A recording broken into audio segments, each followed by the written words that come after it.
It's showtime.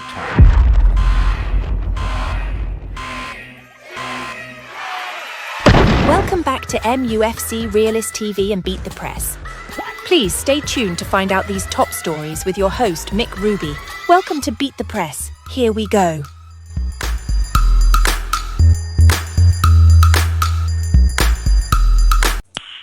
Okay, let's go.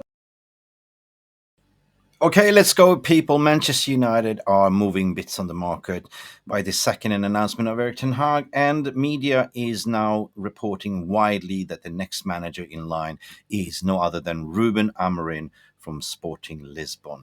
So who is Ruben Amorim and what can he bring to Manchester United? What can Man United fans expect in his style of play, his formation? Facts are now even buttering up even higher. Fabrizio Romano is now reporting widely right now that Ruben Amorim has said yes to become the new Manchester United manager, and Man United and Sporting are now ironing out a release clause to get that done, which is reported on a fee of 10 million.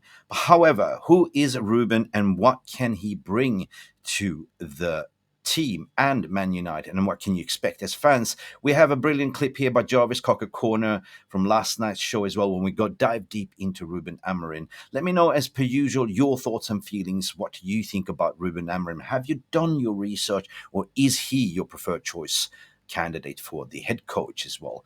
Guys, I want you to do one thing as per usual. This is free content, so please do not forget to like and subscribe and follow us on the socials and all that jazz. It's very important. Let's dive right into Ruben Amorim and what he can bring into Manchester United. Well, fun fact about Ruben Amorim has a stellar reputation for being a world-class youth integrator and development. Has done that ever since he came into Sporting, promoting 25 academy graduates in 4 years and also winning the league speaks volume. That is a little bit of a fact about Ruben Amorim, but however, also, he led the Sporting to the first league title in 19 years of age of 36. He's currently 39 years of age.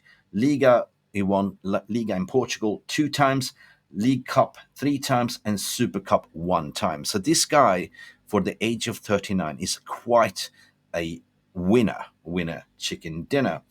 Now, he led Sporting to a 32-game unbeaten streak. That is impressive. And currently, he's leading the league, unbeaten, 9 games in, hasn't lost one single game, and won all of his. So, Ruben Amorim is a winner. Ruben Amorim was also among one of the 3 students from the academy under Jose Mourinho. He took his coaching badge under Jose, so he was at Man United at that time when he did his sporting or coaching degree under Jose Mourinho, which is also something that tells you that he already been at Old Trafford. Now, career percentage with Ruben Amorim is quite impressive. 70.81 percentile career percentage win, which is 148 out of 209 games he won this season, averaging about 2.64 points per game, 2.86 goals per game, conceding only 0.57 per game. Goals is quite impressive. Ruben Amorim. Will he fit Man United? Some people say, well, this is Portugal League. You're coming to Premier League, which is a total different animal. However, the best coaches that come and be successful in Premier League, in my opinion, comes from Portugal, Spain, and Germany, including all the good players that have been played in the league. Now, the fastest manager to win 50 games under the league led Sporting to the first victory versus Benfica away. Years of hurt, 19 years, Sporting won the league. This is something that we can resonate with Man United. What is Ruben Amorim all about? Let's find out. Let's switch over to the clip from yesterday with Jarvis Cocker's Corner, a fantastic 3 hours podcast, when we actually dive deep in how Ruben Amorim will set up Man United. Enjoy. So John, first of all, I will have your. Can you give your opinion on Ten Hag sacking, and then say a little bit about Ruben Amorim and what you think? Will he be the right man? Yeah. Well, I was on. I know you two were on All for United before I actually did the post match show last night, and I'm.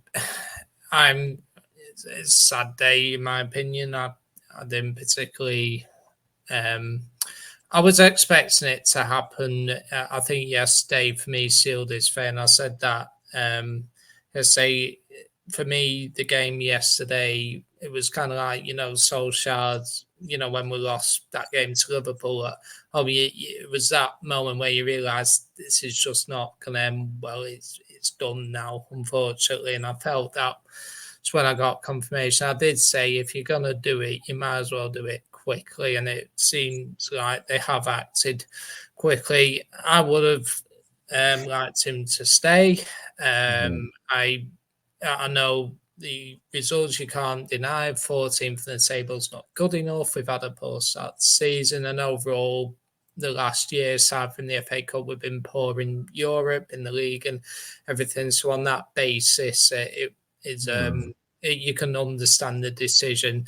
But as Stu points out, I think when it comes to these things, I'm sick to death of the cycle, the repeat of sacking managers every 2 to 3 years, and whether it's Amorim or whoever, I can't. That's not to say I don't think they'll do a good job, but whoever we appoint, I have low expectations for, if I'm being honest, because we've been here before. Ineos have to show this rinse and repeat cycle. You can't just keep sacking managers after 2 to 3 years. I'm just so sick to death of it. And obviously the players have to take responsibility. There's been a lot of changeover, a lot of players, Ten Hag has spent 600 million. Some of those players haven't worked out and that kind of thing, but there are some players from before as well. Ultimately, it's the responsibility of the players to perform on the pitch, and they earn enough to play well. When you look at yesterday, and it is a symptom of it, we should have won that game and won that game comfortably. It's the same with the Palace game, maybe the Brighton game, I can think of 4 games this season we should have won, which we didn't win, and that's ultimately what's cost him on the job. But, you can't say it's been good enough, but ultimately a decision's been made. You got to get on with it. Like I say, I don't have high expectations for whoever comes in. I just hope it works out. And if it's Amorim, he's a good young manager. I don't know an awful lot about him. I was actually messaging a friend of mine his wife is actually from Lisbon, and she has family who support Benfica and Sporting Lisbon. And I asked him what's their perspective on Amorim, and they said he's a good young manager. He's won the league twice there when they went 20 years without winning the league or something like that. So he's clearly a young up-and-coming manager. But you say young. Do you think it's too young? Maybe the job will be overwhelming for a guy who's in his 30s? Yeah, I think I don't honestly know who would be the right fit. This is the issue. And 39 does seem young, but he might say as a point to prove this is why he's not had expertise dealing with, high profile players. So that'll be a big risk for him. I honestly don't know what to make of the appointment if it is to happen, but I'll certainly back him, and he's got to show an iron fist when it comes to some of these players. He's got to be willing to drop some of his players and show, I'm the manager. I don't care if you've won multiple Champions Leagues, Premier Leagues, whatever. If you're not performing, you'll be dropped. He's got to, and Ineos, more importantly, have to show support to him. We'll back you, whatever you wish to do. If they don't, then it's just a pointless exercise. We do have the structure in place. I know some people have said we should have sacked him in the summer, but you got to remember, people like Barada and Dan Ashworth only came in July, so it wouldn't have been the best setup for, if we got a new manager in an important summer, to give this new executive team come in halfway through the summer, which was critical summer. That's why I felt it might have been, for me, it wasn't the worst decision to keep Ten Hag, because there were other issues that have been resolved. Whereas now, they've had a couple of months now. They've got their feet under the table. Hoping now they're in a position to back the manager. But yes, I wish Ten Hag all the best. FA Cup run was my favourite ever FA Cup run, in my opinion. He gave us that classic Liverpool game, the final. It was brilliant, but you can't deny the results weren't good enough. But I wish him all the best. I'm sure wherever he goes, he'll win things. And I just hope that we can move forwards. Yeah. Wise words. That's, I think we all want us to move forward from this, and I'm basically, I'm personally, I'm sick of this Ten Hag in out debate, and in a way, it's a relief to be over with it. I can go on a show and not talk about Ten Hag in or out. Let's just focus on Ruben Amorim. I will show you guys this, and we can go just scroll through the Ruben Amorim tactics, and I want to hear your views about how he is as a coach. I found this on the Football Analyst. It's a really good site when they have player analytics and team analytics and match and coaches and everything. So check it out if you haven't. So his tactical build-up play, he plays in the low build-up when he plays in the 4-2-5 formation. He basically, it's a 3-2-5, but as I talked about the MW shape, but he brings in the goalkeeper to play as the fourth man in the back three, basically to create overload and to have an extra player when they build out. So we have seen Ten Hag doing this a lot of the times this season. So I think the players should be able to cope with his low build-up. His high build-up, it's more of a 3-2-5 formation, as we talked about, and we have seen this with Ten Hag also, and people dropping down in the pockets to receive the ball and hold the ball in possession and play out to the midfield. This is also very standards, I would say, when it comes to modern manager, and our players should be able to learn this really quick. It's the same thing as Ten Hag has been doing. He likes to play with a high back line. You see here on the picture. I don't know if you guys can see it. It's a small picture. I can share it here. You see his back line. It's really high up the pitch.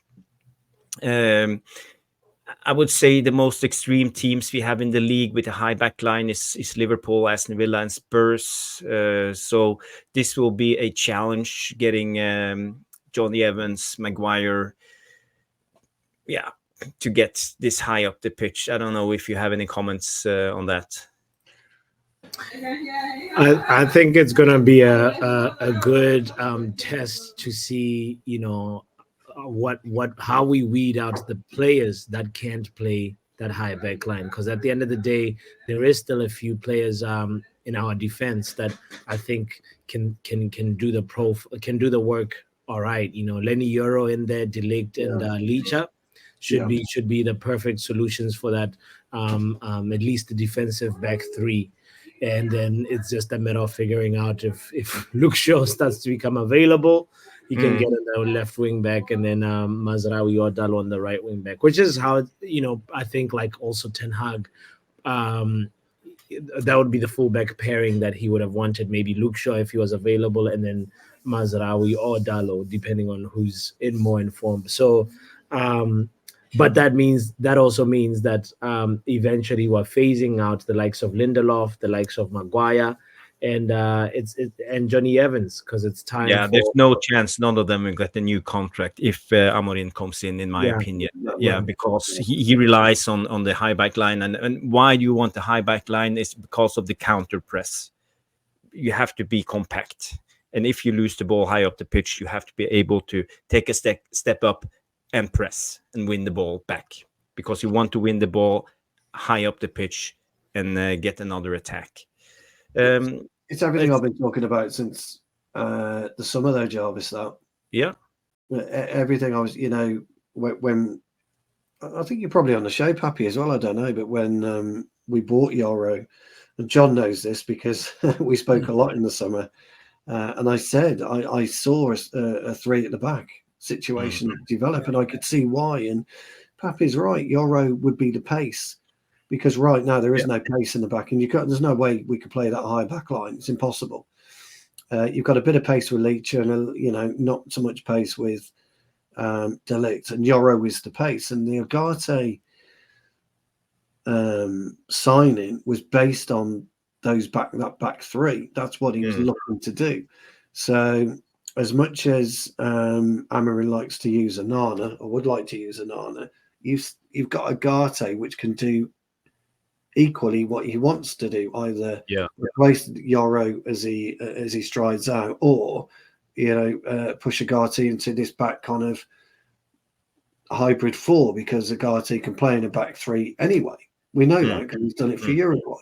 So that was always in my mind Ten Hag's operational plan. He just hasn't been able to do that. Euro getting injured in the summer for him would have been disastrous, and he had to abandon what I think is what he was trying to do. Again, I agree with Pappy. I think Luke Shaw, he didn't see Luke Shaw having this problems. Nobody saw Luke Shaw having this problems. We didn't realise what Malacia was going through. We still don't really know what he's gone through, but we didn't realise there was options for him to be able to do that. And we've even spoken about Anthony playing as a left wing back. Anthony wouldn't be a bad left wing back at all. Yeah, we talked about it. Anthony is an option. It's an option. Yeah. I just this is Sporting's team, and you see centre backs. This Inacio. He's been linked to us several times. Diomande. You see, it's a pacey player, and the Bast, who's the right centre back. So I think it's a good team, but can he recreate the same? Well, herein lies the problem, though, and this is where people won't like that system, because that system removes the likes of Garnacho, and it removes the likes of Ahmad, it removes the likes of Rashford. Where is Bruno? There's no number 10 in this team. Look, I think even Bruno, comes out of the system, but for Amorin to really going to have to play that, and I think for Ten Hag to really going to have to play or wanted to play, I don't think Bruno was top on his agenda anyway. I've got a feeling Xerxes was brought in to play that hybrid or a hybrid role in between. The striker, whoever the striker may be, it could suit Ahmed. If we bring him in and we play him as a 10, it could suit him. I'm not 100% sure yet whether he's big enough, strong enough to be a 10. It remains to be seen, Pete, to be honest, but a good point. And so the only difference for me is I'd have 8 and 17 slightly tucked in. I wouldn't have them, so I wouldn't have them as wide, but Well, this is just the graphics, but there's so many options in this formation. You can drop down, you play a 3-2-3 formation, or I've been talking about it for a while, as you know, Jarvis.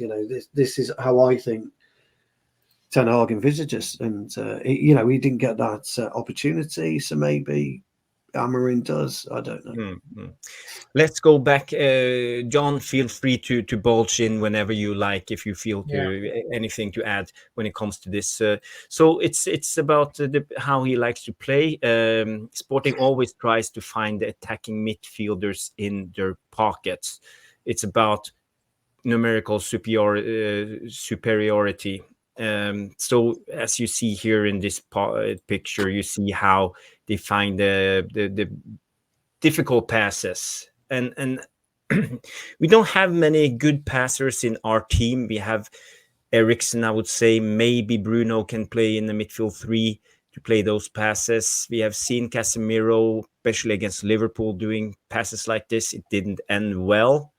I don't know about Ugarte, if he has the ability to play passes like this. John, what do you think? Do you think our midfielders will be able to do passes like this under pressure? I don't know. I mean, that was about one of the reasons why we signed Martinez, wasn't it? Because there might be one or two players. I think Sano Ugarte, yeah, I think he's more of a ball retentioner rather than a ball progressor. I think that was one of the reasons why we signed him. But I think that was what, like I say, that was one of the reasons we signed Martinez. Sevedo's passing, maybe De Ligt as well, who were good on the ball, but it's about where Stu's right in regards to the formation. I do think we're due an evolution of changing formation, and then to pick up more pockets in the pitch. We've just not seen it on a consistent basis, regardless of who the manager is, whether it's Ten Hag, Oli, Mourinho. Whether our squad is capable of playing to that style. I think the signings we made in the summer and have made under Ten Hag has been built with that in mind. And also we got Nana as well, who was Sam for, his abilities pass out as well. So I think we got the players who are capable of doing it. It's just a question of do they have the confidence to do it? Because as we see, the inconsistent sales that we get, that these, it's almost as if these players become average overnight as soon as joining us, when previously they were good players. I do agree that you look at players like Bruno, is he the right type of player to play within the system? You've got a question about some of the forward players, Garnacho, Rashford. I think Ahmad will definitely be a player who can, play within the system. He's, he looks to find players within the forward areas. Yeah. But you also see here, it's about playing out from the back and breaking the lines and finding that type of midfielder who will turn with the ball and drive. That's one of our issues with Bruno. We never get to dominate opposition because he doesn't drive with the ball. He finds the pass. Just a very small observation on that, guys, and Pappy might probably remember this, but this is how. If you pull that picture up, Jarvis, to full screen again, and I know, 100% Johnny will remember this. So will you, Jarvis? But it just goes to show how when you're looking at football and when you're looking at it from all angles of the game, there's only a finite amount of tactics, one for the better word, you can ever use in a game of football. Because and John, I'm going to make you giggle here, mate, but look at the position of the receiving player. Who made a big deal of a certain afroed, or he used to have big bushy hair, would position himself in that position. And I'm talking about obviously Van Gaal and Fellaini. When you remember, he came out, he said, well, I noticed there was this, Fellaini was always, and that's the position he used to play. He'd break the line. So the point I'm making is, it doesn't matter who you are, Pep Guardiola, Bruno Amorim, it's been done before. And people forget all of this. But you know where I'm talking about. And Fellaini would take it on his chest, wouldn't he? Maybe he'd be a little bit further up, but he'd take it on his chest. It's the same position, the same space. And that's why I do have a bit of a giggle when I talk to people about it, because that really is a very finite amount of things you can actually do on a football pitch. You remember what I'm talking about, don't you, Pappy? Yeah. Oh, definitely. You remember Fellaini in that pocket, in that exact pocket. Yeah. So, and now the question, he's a fraud. He's a fraud. He's stolen it off on goal. Sorry. There was also a certain player called Paul Scholes who would have been pretty good at it as well. I didn't want to say anything. Yeah. But, sorry, Patrick. Go on, mate. Yeah. No. Now I was just curious as who's going to be our Fellaini now. Is it Xerxes? Yeah, well, he looks like him, doesn't he? That's hilarious. But that's football, though, isn't it, guys? You know, Yeah. I mean, you know, Pappy, you're just back playing, so you know what it's like. You try and find a position, but how many? You know, if you play 5 games consecutively, right? 5 games, you just as an individual, whether you're playing 5-a-side or 11-a-side, it doesn't really matter. You'll find a position by wandering around the pitch, and this does happen just by walking. And then, oh, he hasn't followed me. Oh, fucking hell, I've got 10 yards of space. How many? And then the next game, you try and wander into it again and see what happens. See if, oh, but somebody's followed me this time. And that's just how football is, isn't it? It just evolves, you know. And that's what I love about the game. That's really what I love about the game. Apparently, we missed a super chat, have we? Yes, we have a super chat from Peter. Sorry, Peter, for not bringing up the super chat right away. Thanks, we have this one, and I will play the tutu. Oh, for God's sake. Pete, I'm sorry about that. He's embarrassing. He's absolutely embarrassing. Give him a horn. Give him a horn, Pat. There we go. Oh, my God! Okay, Alien Tenno comes in with a £2 super chat. 20 million for another dead bum walking into a brick wall. Can I just ask you guys, do you think that's a bit wide of the mark, 20 million euro? It is what it is. That's the prices today you have to pay for a good manager. You know, it's but investment. you're talking potentially. I mean, Neil thinks that we're paying Ten Hag 17 mil, 37 mil for a change of manager. Well, I thought there was was it reports in the summer that when they extended his contract by a year, whether they would negotiate it and he'll get paid a certain amount depending on what he achieved and what time of the season it was, that kind of thing. So who knows? I think people might just be basing it off what his salary is, but we won't know, will we? So. Plus, it just reminds me of the Ashworth. It was 20 million quid to get to Ashworth. Why is everything 20 million quid? No, what was it? I don't think it was 2 million in the end or something. Yeah, I'm just saying, why is everything 20 million quid? Well, smash like everyone. Let's find Pappy out, 20 million quid. There you go, Pappy, 20 million. Light 20 mil, you know. Yeah, right, yeah. I've got it in my back pocket, mate. Yeah. Oh, I'm a little bit conscious of time. I know, Stu. I've got 5 minutes. So yeah. perhaps, So and we haven't done the Q&A. So I just want to rush through this tactical thing because I promised everybody I would do this.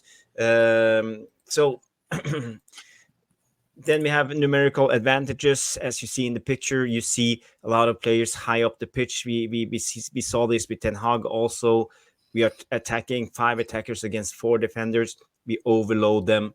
And we have seen this before with Ten Hag. It has its weaknesses, especially in the Premier League. When the tempo is high and the ball shift, it tends to be the tennis football, basketballification of football, back and forward, because you don't have enough pressure, counter press from behind. And this could be a problem, but this is the modern football, and I would like to see it. And then we have the final third, attacking the half spaces. So the half spaces is always attacked, and we have also seen this with the Ten Hag football, not to the extent I would like to see, but have wingers who don't cut inside and dribble all the time. We see it when we in the friend list this summer with Mason Mount. He was brilliant doing runs like this into the half spaces and actually creating space for the winger to cut in, especially Ahmad, and take a shot on the goal alone. So I would like to see us trying to do this more, but we need to have people who are willing to sacrifice themselves with the run to open up space off the ball movement. And yes, this is dummy runs, and this is what Amorim likes to do. But do our players have the knowledge and football IQ to understand when to do this movement? That's a big question. I'm interested. You're right, Mount, though, Jarvis, is a really good spot. That is, because Mount would actually run into that. But course, my defensive brain starts kicking in. I'm thinking, why is everybody looking away from the ball when actually where the danger is? Nuts, isn't it? It's not footballers. Nuts. I blame Pappy. What did I do? Mate, come on. Come on. No, but what Jarvis is raising is actually a really big point, because like I don't think we saw enough overlapping of fullbacks really from Ten Hag. It was more like maybe only one overlaps and enough attacking of the half spaces. Like every time we saw a little bit of that, it sort of died down, and that's the whole thing that a lot of us in the fan base were like, crying about, that we need to see more patterns, more attacking patterns that you're trying to build. You remember, like, when Pep Guardiola just, would like early Pep Guardiola would just have his team just always do that diagonal pass there would be three players on the wing, like trying several passing combinations to make sure that somebody attacks the half space, and then they receive the ball just as it's about to get to the line, and then they do the diagonal pass, and there'll be somebody that comes in and scores. And that happens so often that, like, the time when Man City had sort of evolved a little bit from that sort of playing style in the Champions League final, they tried all the things that they have been trying to implement that year, but the attacking pattern that actually paid off was the one of muscle memory from 2 seasons ago. So you don't need to go onto the bus, Pappy. Actually, obviously, if you can pop that slide up again. I just want to address this from Alien Tenno. Thank you, Peter, again for the £2 super chat, throwing Pappy under the bus. brilliant banter. But if you pop that up again, Pappy's absolutely right, because I talk about, and Pappy knows this, talk about attacking the diagonal all the time. You go back to that slide where you're talking about Matt there. Where is he, Jarvis? Where is my man? He's on the fucking corner at the 18-yard box. It's the most dangerous position to attack a fullback. Yeah, Pappy's right. Pappy is exactly right, and that's what I'm talking about. If we can get back to that, because, like you say, you can either pass it in, or you can attack the box, and either way, we're in a great position. Because if he attacks the box, the way that defender's facing him, he's going to get a pen. Exactly. So now it gets interesting, Stu, because I see a lot of similar patterns. Ten Hag, Michel, Amorim, Thiago Motta, they all play this type of modern football, and this is what we get. A lot of triangles, rotating triangles, and interchanging into position, and dummy runs, off the ball movement to create space. So we will see more of this, but this is where it gets interesting, and this is the defensive press play. So we see he likes to play in a low press. I got the right picture up. And he uses the 5-2-3 formation in the low press. And this is what will be different from Amorim and what we have been seeing with Ten Hag. Okay, so it's not deep press, but low press. Okay. Low press.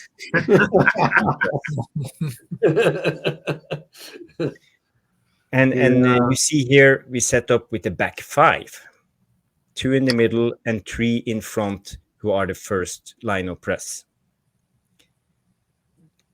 So this will be interesting. Stu, you are the specialist on the 5-2-3, 5-2, 5-3-2 formation. What do you see here? Well, it's not the best picture, really, because I'd like to know where the rest of the opposition team is.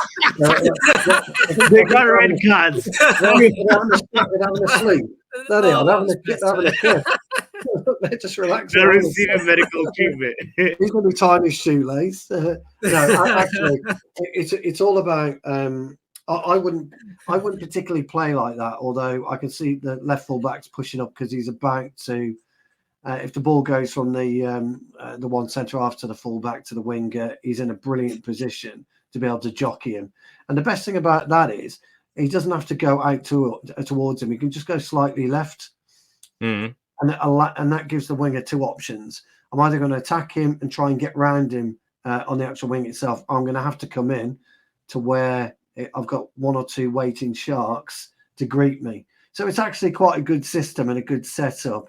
But I think one of the best things here that you'll always notice is how close together the middle three are, the 3 centre halves. They're very close together. That's absolutely brilliant. Our centre halves are always too far apart.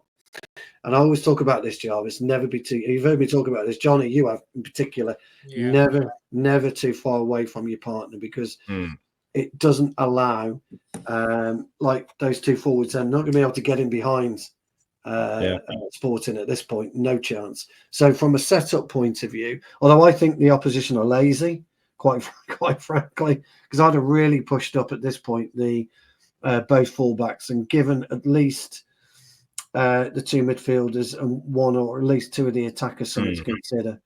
But this is the mid block, as we talk about, and we know Ten Hag, he has been playing in a 4-4-2 formation in the mid block. So this will be different. This is quite a disciplined system and a disciplined setup. We're not disciplined. You know, I always talk about, you know, training the kids and about moving them up as a unit and moving them back as a unit.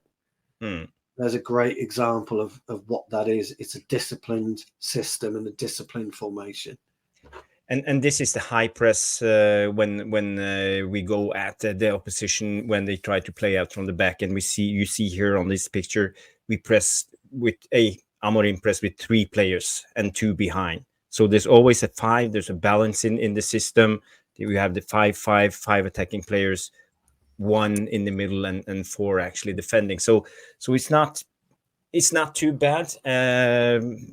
So just quickly on that before I go, lads, because I've got to go now. Do you know where Rashford, Garnacho, and Højlund would be?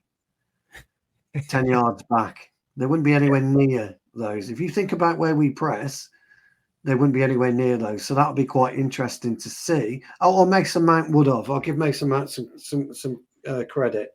He'd have actually attacked. But Rashford, Garnacho, and Højlund or Xerxes or whoever, no, they wouldn't be anywhere near that. Guys, I must go. VAR room, it's been absolutely brilliant. Really interesting, actually, reading some of the comments and some of the people, you know, what they think about the removal of Mr. Ten Hag. I stand by in Tesco's, Stu, not Tesco's. Yeah, possibly. But we'll be back next week anyway, won't we? Pappy? We will. I will trust you in my chair for Quizmaster, if you don't mind. Got it from here, Stu. I know you haven't. Because what you haven't done, and it's a real shame, you haven't had a chance to do your devil's advocate. Right. I fucked it up last week, Johnny. Yes, I saw, Stu. Oh, you saw it? Oh, no. What was it? The defence of Johnny Evans? Yeah, well, yeah. It was yeah, I got that quite wrong. I did, although I did claim victory, Johnny K, but apparently I lost. Big up to everyone in the VAR room. Massive thanks to my roast partner, Trevor Wade, and Elite Baller. Love you guys. Love everyone in the VAR room as well. Been a really good debate. I've really enjoyed it as always. Pappy, thank you. Jarvis, my old mate, thank you. Johnny, great to see you again. And you too. I'm sorry I've got to go, but I've got a few things. I've got an early start in the morning as well. I'm traveling again. So thank you guys. Take care. Make sure you pack your mankini. Okay. Oh, I've got a new one actually, Cerise. Oh no! Get out of here! Get out of here! So there we have it, people. Ruben Amorin, everything you need to know about his style, formation. I really hope you enjoy this video, and the green screen is apparently visible. Do not forget to like and subscribe to MUFC Realist TV. We'll bring you all the latest and greatest content, and we dive deep into Manchester United football and tactics. Guys, it's been Mick Ruby here, and thank you for Jarvis Corner and all the guests that came in. We talked about Papi here, John Commode, and Jarvis Corner. Please leave your comment in the non-live comment section and let us know about this video. Do you think that Ruben Amorin can get the tune out of Man United? I certainly believe, but We shall see. It's too early to judge, but we always say here, the proof will in the pudding until it's eaten. Thank you for watching, and see you to the next one. Glory, glory, Man United. Thank you so much for stopping by and watching MUFC Realist TV. Don't forget to like and subscribe and follow us on the socials.